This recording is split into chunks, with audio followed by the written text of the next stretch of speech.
Regenburg o Ratisbona. Parte 1, Alemania. Mucha gente vive en el centro histórico. Ubicada esta ciudad en la confluencia de los ríos Danubio y Regen en el estado de Baviera. Esta ciudad fue residencia de la antigua dieta del Imperio Romano Germánico. Su nombre alemán es Regenburg. Se encuentra en el punto más septentrional del río Danubio.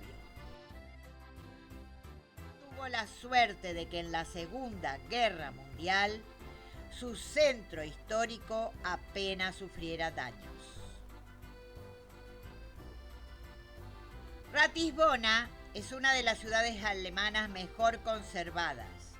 Es una ciudad tan importante como la Versalles francesa. En la ciudad hay una universidad con más de 20.000 estudiantes. El centro histórico es encantador. En el año 2006, este centro fue declarado Patrimonio de la Humanidad. Fue una de las primeras ciudades de Alemania en prohibir el tránsito por la zona peatonal. Hemos realizado el viaje en tren desde Nuremberg y nos acercamos hacia el centro de la ciudad. Para conocerlo, atravesamos este arco. La historia de la ciudad da testimonio de que esta fue un centro comercial de gran influencia desde el siglo IX. La Catedral de San Pedro es una de las iglesias góticas más importantes del sur de Alemania.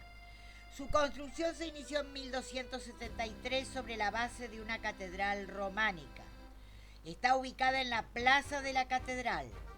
Llaman la atención sus torres campanarios de 100 metros de altura y su fachada de 40 metros de ancho. Es de estilo gótico francés de Baviera y joya de Ratisbona. También llaman la atención las agujas de las torres que parecen una obra de encaje. Regenburg era una ciudad que cuidaba la frontera norte del Imperio Romano. Sobre la entrada de la Catedral de San Pedro vemos dos figuras protectoras, Schulz y Trutz. Regenburg presenta las calles que responden a una perfecta cuadrícula. Esta ciudad fue fundada por romanos. La historia. Las tribus del norte habitaron las zonas del Rin y del Danubio y demarcaron frontera al Imperio Romano. En el siglo IX, estas tribus, dirigidas por Varo, fueron derrotadas por germanos. En el siglo XIX se completaron las torres de la catedral. Estas torres fueron terminadas recién en el siglo XIX y guardan una perfecta armonía con el resto del edificio. Esta catedral es de estilo gótico francés, verdadera obra de arte, delicado encaje. Tiene 90 metros de largo. La catedral anterior se incendió. El interior de la catedral es impresionante. Hermosas esculturas góticas de santos, no son rígidas como las románicas. Cuentan con rasgos expresivos. La bóveda ojival se ideó acercando las 4 columnas que sostienen una bóveda semicilíndrica, de modo que los arcos se hicieron más agudos y apuntados hacia arriba. Esta ciudad pudo pervivir después de la Segunda Guerra Mundial. Por eso que muchos de sus vitraux, de sus espléndidas vidrieras, son originales del siglo XIV. Alemania estaba dividida en varios estados, como por ejemplo los estados de Sajonia, Franconia, Turingia, Suabia, Baviera y Lorena. Además había marcas del este, por ejemplo la de Austria, la de Bohemia y la de Brandenburgo. En el año 910, los señores feudales eligen rey a Conrado, duque de Franconia. En el 940 llega al trono de Alemania Otón el Grande. Los germanos vivían en familias bajo la autoridad del padre. Otón el Grande venía dispuesto a imponer su autoridad. Por eso pasó los primeros años sometiendo a diversos señores feudales, en general los germanos, quienes vivían en aldeas dispersas por el campo. Aquí observamos restos de la antigua iglesia romana. Más restos de la antigua iglesia romana. Finalmente, Otón el Grande va a ser reconocido rey en el lugar. Periódicamente los hombres libres se reunían en asamblea para discutir los intereses comunes y en el caso de guerra debían elegir a un jefe. Otón se enfrenta a amenazas exteriores, como ataques de normandos y eslavos. En el 955 Otón ataca a los húngaros y les produjo una aplastante derrota. Los magiares se repliegan del otro lado del Danubio y allí permanecen. En el 997 el príncipe Esteban se propone civilizar y organizar el país. Reprime rebeliones de militares. Entre 1152 y 1190 gobierna Federico I Barbarroja. Este debe realizar la tercera cruzada a Tierra Santa para recuperar esas tierras que habían sido ocupadas por los turcos. Otón debe intervenir en Italia. Este país, después de la muerte de Carlomagno, se hallaba dividido en innumerables principados divididos entre sí. El poder de Alemania se vio engrandecido en la época de Carlos V, pero luego fue sucesivamente dividido por las luchas religiosas. Volvemos a la Catedral de San Pedro. Al principio los germanos no tenían leyes escritas para gobernarse. Se gobernaban de acuerdo a la costumbre y las tradiciones de los mayores. Hermosa catedral con hermosas esculturas.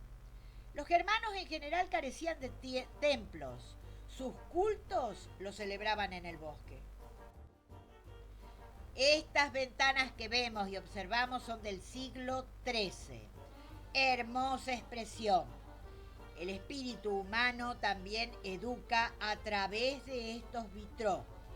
Son ventanas que tienen figuras que no tienen volumen, son alargadas, bidimensionales y rígidas. Estas catedrales tuvieron mucho poder en la época del Sacro Imperio Romano Germánico, que se extendió por Europa central y occidental y que fue gobernada por reyes alemanes. Los altares de la iglesia son de una exquisita belleza. Hay 5 para recorrer y son hermosos de observar. Uno de los 5 altares es el que vemos. Hay un sentido nacional en oposición a un localismo individual, porque los germanos en general eran bastante individualistas, pero ya empieza a surgir un sentido de nacionalidad. La elección de los emperadores estaba a cargo de los 7 electores, que eran gobernantes de algunos de los más importantes estados alemanes. Entre ellos estaba el arzobispo de Triers, el de Mainz y el de Colonia. Hermosa catedral, propia de una magnífica ciudad. Detalles remarcables en cada sector.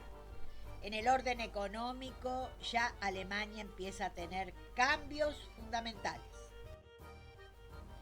A partir del año 1356, esta elección de emperadores se hizo entonces a cargo de los electores.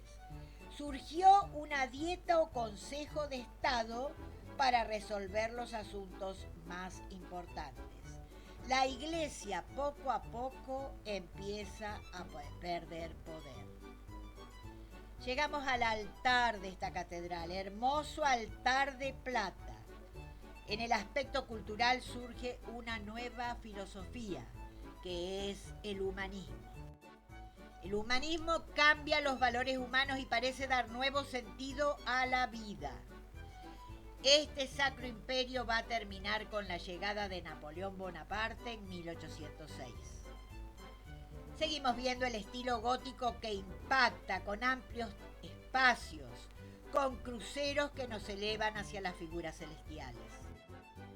Un nuevo arte renace y es el pre-renacimiento.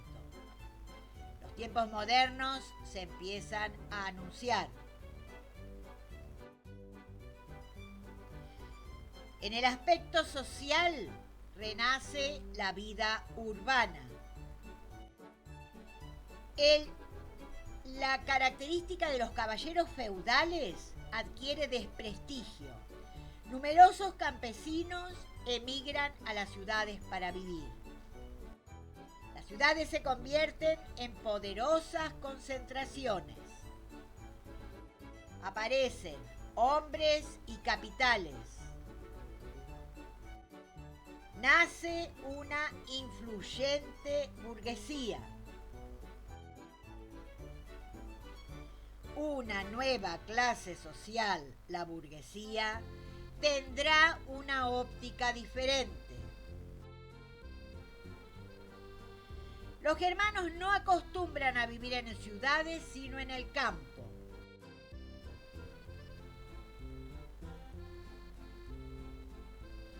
Las poblaciones romanas eran saqueadas. La arquitectura gótica tiene ventanas esbeltas que dejan penetrar la luz desde el exterior. Tumbas, escudos, nobles señores que habitaron estas tierras nos recuerdan el pasado. Durante la alta Edad Media, la sociedad contaba con dos categorías de personas: los terratenientes y los campesinos. El edificio del ayuntamiento o Altes Rathaus, conjunto de 3 edificios: la torre, la sala imperial gótica y el ayuntamiento barroco. Los dueños de las tierras se convirtieron en señores.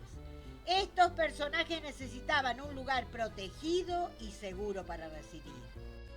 Así eligieron las ciudades. Los campesinos continuaban viviendo en la miseria y la ignorancia en los alrededores de la ciudad. Las familias adineradas mostraban su poder y prestigio a través de la construcción de importantes viviendas como las que vemos. Los pequeños espacios nos llevan a descansar, a contemplar otras iglesias más pequeñas. Bonitos edificios medievales perfectamente restaurados. Los patricios levantaban torres para destacar la grandeza que cada familia poseía. Continuamos viendo la hermosa Catedral de San Pedro. Y así llegamos al fin de este video. Agradecemos su participación por habernos visto. Les pedimos que se suscriban. Muchas gracias y hasta pronto.